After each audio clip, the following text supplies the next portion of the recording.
In today's class, we read pages 1 through 11, chapter 1. The book, The Dawn of Everything, a New History. And the first question that I would like to address, which will also be the last question, is why we want to read about human history at all. What difference does it make? On page 1, they begin by saying, after that epigraph by Jung, they begin by saying that most of human history is irreparably lost to us. Most of it we will never know. So that might be a good reason not to study history, because most of it we'll never know. It's lost, it's gone. Good as those archaeologists are, it's gone, it's done. There's not even the evidence there to dig up, let alone read about. Not even there. Gone. And as they say, most of us don't bother with the broad scope of human history. First of all, it's gone, right? So who cares? And, it's not something that we usually need in our everyday life. We're just trying to walk across the ice and get to class and figure out if we have an assignment or not and how to log into things. The broad, big picture of human history, too much for today. Got other things to worry about. Maybe digging some people out of a rubble or something like that. Can't be worried about the broad scope of human history. And when we do, it's more like a theological exercise. I don't even know if it's an exercise. It's more like amusing about what might have been, about why the world has gone bad. Is the world good or bad? Are people good or evil? What do you think, Cyrus? Well, I didn't read the book. I'm not sure if it's in there or not, but in my own opinion, that without any culture back influence and all that, people should be naturally good. But I don't think there's a good or bad in nature, because there's the instinct of survival, just like any other animals, and I'm not sure to classify that as good or bad. You already got it. Don't even need to read. That's exactly correct. Well, are people good or evil, right? That's the question that I posed to Cyrus.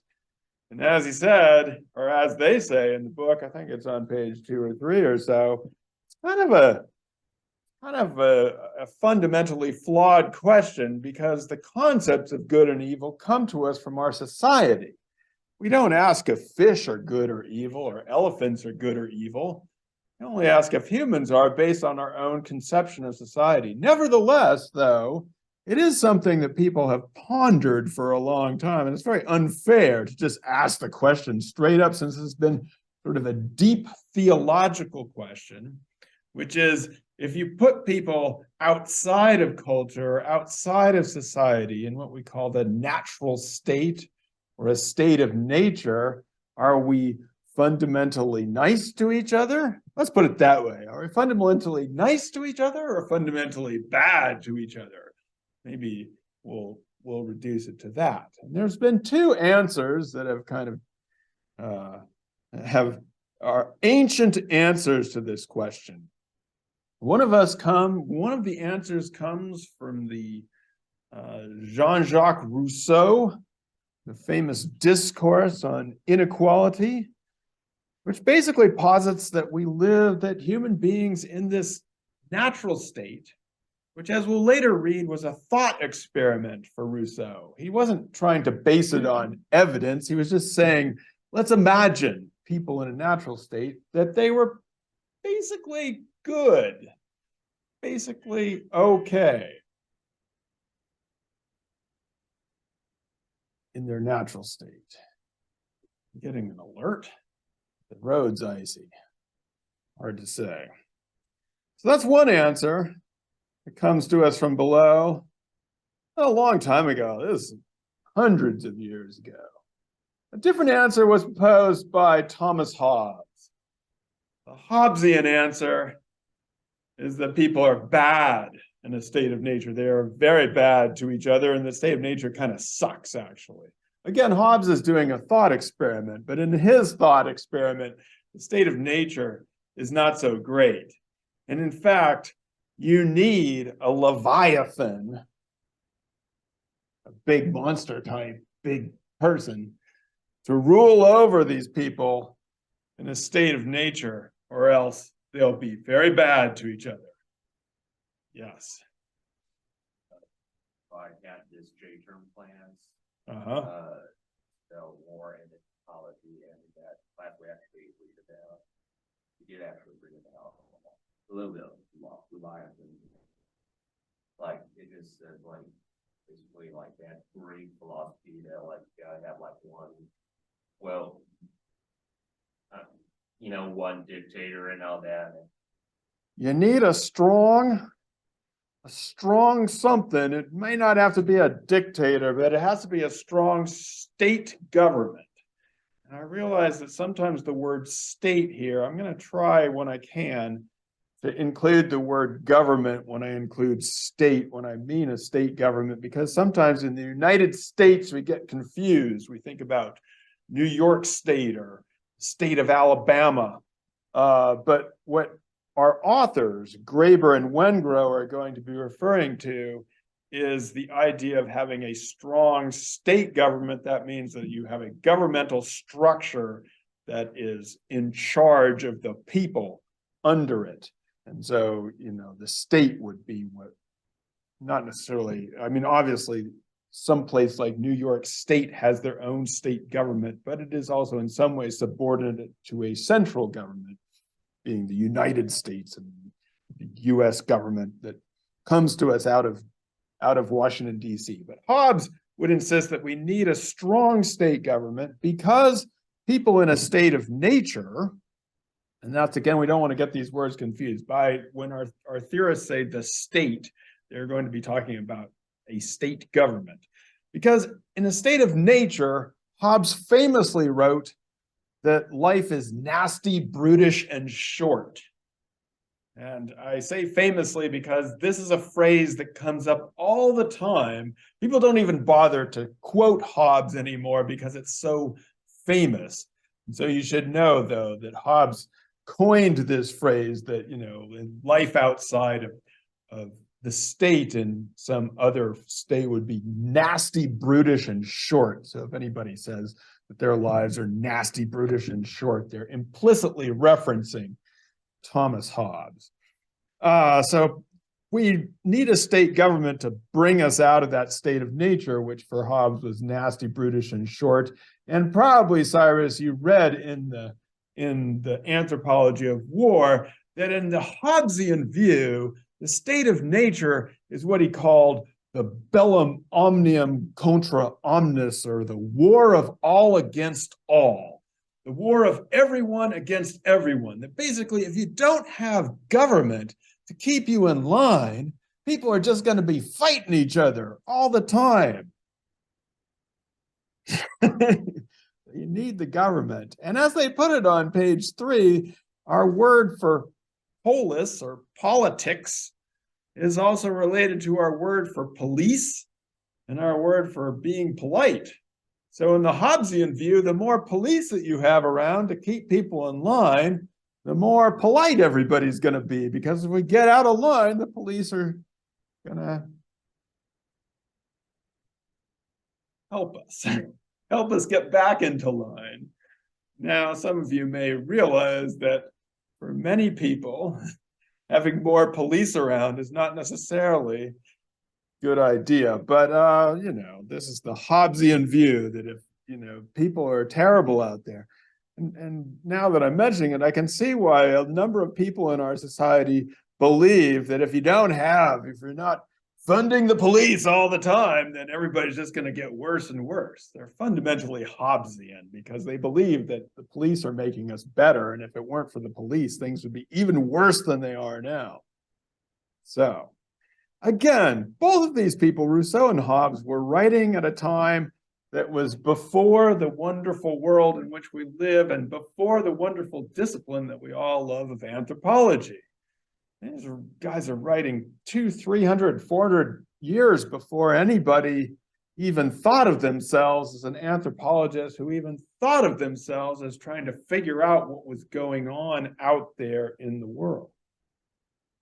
In some ways, anthropology emerges as a discipline that was going to answer this classic Hobbes versus Rousseau question, but answer it not by just philosophizing and theologizing, but going out in the field and looking at what people might be like in their natural state, or a state outside of a government, a police, all those things that have emerged over the last 200 or 300 years in modern times, or maybe we should say 5,000 years. There was a strong tendency in anthropology, probably in the anthropology of war even, to believe that basically Rousseau was correct. That basically people in a state of nature, or what was once called the man the hunter phase of society. Now we've learned that, I should just say that woman the gatherer is as or more important than man the hunter. But in the old days, in the 1960s, this came out as the idea that people live most of their lives as hunters and gatherers, and especially as man the hunter. But the interesting thing about what Richard Lee and Irvin DeVore, the editors, and Richard Lee's field work in the Kalahari, well, the interesting thing was what they said is that life in a state of nature, or man the hunter state, was actually not nasty, brutish, and short. That in fact, people could live relatively long lives. That the work hours to fulfill all the needs that they had were like 10 to 15 hours per week. So they had plenty of time for dancing and partying and trancing and doing all the cool stuff of life that we like to do. And they actually had more what we would call leisure time than we do now. And that they lived in relatively egalitarian societies, that there was not a social hierarchy, and that their lives were relatively peaceful. It was not a war of all against all. In fact, they would go hunting, but that hunting itself even was considered an essentially non-violent act, and that they abhorred violence between groups and between individuals. And so this was, again, anthropologists have come up with various answers, and we'll read other perspectives in the next part of the chapter, but a strong tendency in anthropology was to say that in some ways Rousseau had it more correct than Hobbes. Some anthropologists, especially in after this volume was produced, began to think about, well, what happened then? What takes us away from our man the hunter roots? And a very famous article, popular article, was published in 1987 called "The Worst Mistake in the History of the Human Race," which occurs to me that many of you I've never had for Intro to Anthropology, but in Intro to Anthropology, I usually make people read this article, in part because we want to find out what the worst mistake in the history of the human race was. Liz, what was it? What brought us all down to this terrible place we're in? Agriculture. This is an article by Jared Diamond. And if you just read the subheading, you find out what the worst mistake was. You don't have to read very far. It was actually published in 1987, but Discover has republished it on their website. It's an article by Jared Diamond, who, as we'll later learn, started out his scientific life studying gallbladders of birds, but then became a very famous person, wrote Guns, Germs, and Steel and other books, and in some ways, for many people, is thought to be a kind of anthropologist. So what he writes in this article, and he talks about how Hobbes said, he doesn't mention Hobbes. He just says life in a state of nature was not nasty, brutish, in short, that it was fine. And he actually quotes a lot of Richard Lee's work to support his argument about how agriculture was so bad.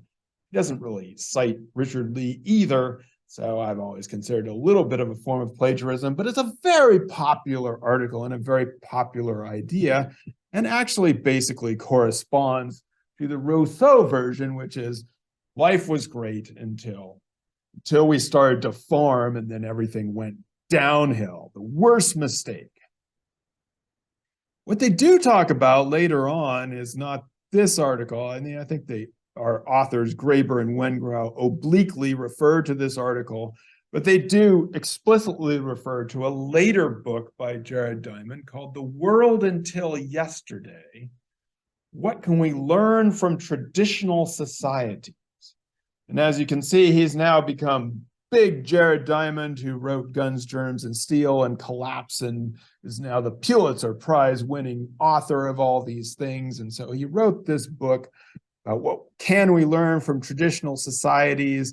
And basically, as we learn from Graeber and Wengrow, he's in so many words saying that once upon a time, maybe 10,000, 11,000, 12,000 years ago, traditional societies were awesome. And at least in terms of their egalitarianness and their freedoms, and everything was fine. But if you want to organize a large society, you want to keep people in line in a larger society and have cities and all the comforts of modern life, then you need to have a state government. And so the argument becomes that, oh, well, it's basically like, oh, well, Rousseau may have been right about a state of nature, but if we wanted to live in that kind of society, we'd have to like eliminate 99% of the people on Earth to get us back to those kind of population densities. Or we'd have to get rid of all the things that we like Coca-Cola and stuff like that, so we could live this lifestyle, which was awesome, but there's no way we could live it in today's world because we need all of our amenities. And so basically, if you look at page 11, it's kind of striking Diamond's language here. Alas, this is Diamond. Alas, for all of you readers who are anarchists and dream of living without any state government, those are the reasons why your dream is unrealistic. Right, so it's like, okay, you might dream about that natural state or Rousseau place where everybody is good, but because we live in a large society and we need to have things, then we have to have hierarchy, we have to have a state. And so, since we can't do that, we can tinker around with things. We can hope that people pay more taxes so that things will be a little less unequal, and maybe we'll hire some people to build more sidewalks so we don't slip around, and maybe our healthcare system could be better funded. But it's kind of, we can't imagine a huge political alternative. So what you can see here is that in the Hobbesian view, people are bad. And so we need a state to bring everybody in line and bring them civilization. But the Rousseau view, as echoed or as propagated by Jared Diamond and others, is that people may be good, but in order to have all the stuff we would like in a large society and to have civilization, to have sidewalks at all, then we have to have a hierarchy and a state government. So for Rousseau and Diamond, this might be lamentable, but in some ways, can we learn from traditional societies? Not too much, really. I mean, it's like, not enough, I guess I would say. So our authors, Graeber and Wengrow, are trying to argue against both of these positions. And one of the things that they are saying is that we actually have some new anthropological and archaeological information that we can update what we thought we were having from the days of the debates between Richard Lee and, let's say, Napoleon Chagnon, who you'll read about later, the idea of whether people are good or bad in their natural state. That we have new information, it simply hasn't been widely diffused. It's the domain of specialists, they say. And so one thing they're going to tell us is that hunting and gathering wasn't all the same thing everywhere, that it wasn't just a natural state that people lived in and that they only lived in small places. Instead, they're going to tell us about how hunting and gathering societies also had bold social experiments, places where people would come together seasonally in things that got so dense they might look like a city and then disperse. In the summertime, they'd all come together and have a huge, big old party and then disperse in the wintertime to do other things. And so that they would had more than simply these small bands governed by kinship. The other thing they're going to tell us is that agriculture, at least in its beginning forms, didn't have to be a hierarchy, did not have to be the automatic advent of inequality. It didn't mean that people had to work all the time and subordinate others and make women work and carry heavy burdens. That actually there were experiments as well in agriculture, and that it could be a very egalitarian and exciting way to do things. And so